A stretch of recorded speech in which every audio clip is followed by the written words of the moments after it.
the pandemic has sort of highlighted issues of justice and inequality in Scotland. And looking to the future, what ideas and priorities do you think could be pursued? Thanks, Simon. And that's a useful question because it offers an opportunity to showcase that the book bears witness to issues of inequality and equalities. And throughout the chapters, there's a real thread, a theme throughout multiple chapters, that there has been a plurality of experience in this pandemic. We have not experienced different issues evenly or equally.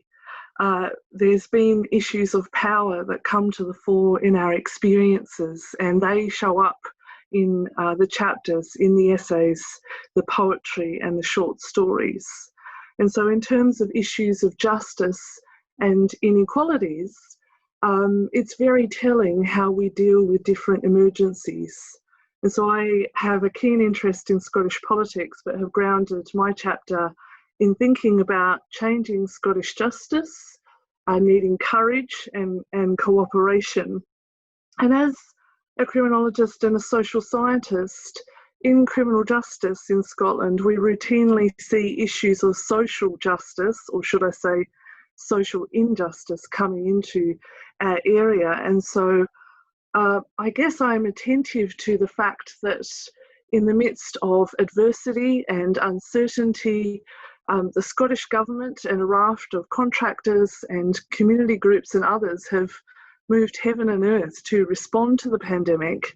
And so we see examples like the NHS Louisa Jordan, a field hospital or a field service with a capacity of up to 1,000. But it is very telling how we respond to different emergencies, because in Glasgow, where the NHS Louisa Jordan is, something to be proud of, something that we want to see our health service thrive. Drug rehab beds, there are 13 in Glasgow, 13 residential drug rehab beds.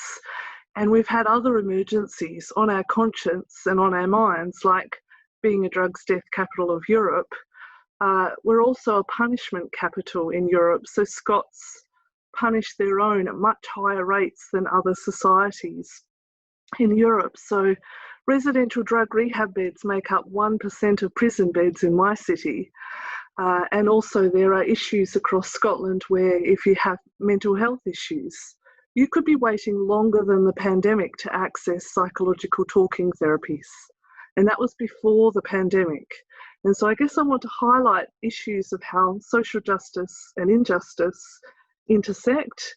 There are a lot of ideas and strategies in this book. And so we not only bear witness to issues of, there are chapters around grief, suffering, communication, of moving through the issues that have made us sad and stressed us out, but there are also a lot of chapters on what to do and how to do it.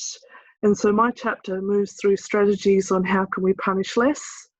And I can tell you that what makes Scotland safer and fairer is not being a high punishment society.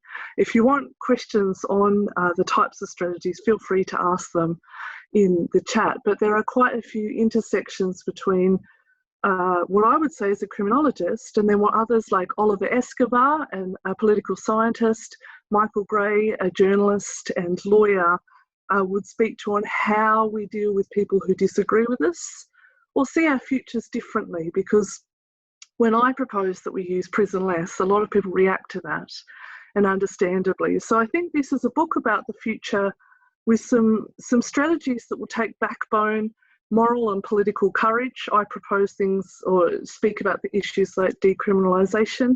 We could get into the drug deaths angle of that if we wish, through to using prison less, and others are tenacious on issues of poverty and inequality. I'll leave it there, but there are so many ways of moving beyond punitive populism or what Michael Gray calls identity essentialism and those unhelpful tropes that things will never change. Actually, this is a good opportunity to have the backbone to get on and do it. And I think we've got some good examples of how that can be done.